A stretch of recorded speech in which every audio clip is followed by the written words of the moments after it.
બોટાદ ખાતે એનપીકે ખાતરના ભાવ વધારાને લઈ ભારે રોષ જોવા મળ્યો છે। ત્યારે સમાચાર બોટાદથી સામે આવી રહ્યા છે, જ્યાં ખાતરના ભાવ વધારાને લઈ રોષ જોવા મળ્યો। સમાચાર બોટાદથી, જ્યાં એનપીકે ખાતરના ભાવમાં વધારાને લઈ ભારે રોષ જોવા મળ્યો। બોટાદ જિલ્લા ભારતીય કિસાન સંઘ લડી લેવાના મૂડમાં જોવા મળ્યું। ત્યારે સંઘ પ્રમુખ ઇન્દ્રસિંહ રાયજાદાએ ભાવ વધતા રોષ જતાવ્યો। एनपीके खातरना भावमां थेलीए ₹130नो वधारो करवामां आव्यो छे।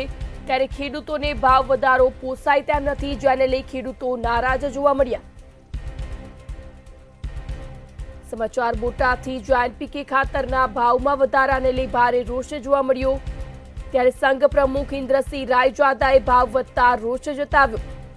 सरकार बेदारी नीति अपनावे छे। एक बाजू खरीफ पाकना भाव नक्की करेला छे तेवुं इंद्रसिंह रायजादाए जणाव्युं। આજે સરકારે જે નિર્ણય કર્યો હોય કે કોઈ પણ કંપનીએ નિર્ણય કર્યો હોય, ખાતરનો ભાવ ખેડૂતોને કમરતોડ વધારો ₹130નો એકાએક વધારો કર્યો ત્યારે ખેડૂતો નારાજ થયા છે અને ખેડૂતોને જળસીનો ભાવ બિલકુલ આવતો નથી। અમે એમ કહીએ છીએ કે તમે ખાતરનો ભાવ વધારો, પણ તમે ડુંગળીના 500 કરી નાખો, ટમેટાના 500 કરી નાખો, ભાવ વધારો તો એની સામે કપાસના 2000 કરી નાખો, સિંગના 2000 કરી નાખો, પણ તમે ખાતરમાં દવામાં વધારે ભાવ કરો છો એટલે ખેડૂતોને આ કમર તૂટી ગઈ છે। તો અમારે જે તમે વર્ષે ₹6000 નાખો છો એની કોઈ અમારે જરૂર નથી। તો તમે મહેરબાની કરી અને ખાતરનો ભાવ પાછો ખેંચો। નહીં ખેંચો તો સમગ્ર ગુજરાતની અંદર તો આંદોલન થશે, પણ અમારા બોટાદ જિલ્લાની અંદર 4 તાલુકાની અંદર આજે જબરજસ્ત મિટિંગ થઈ ગઈ।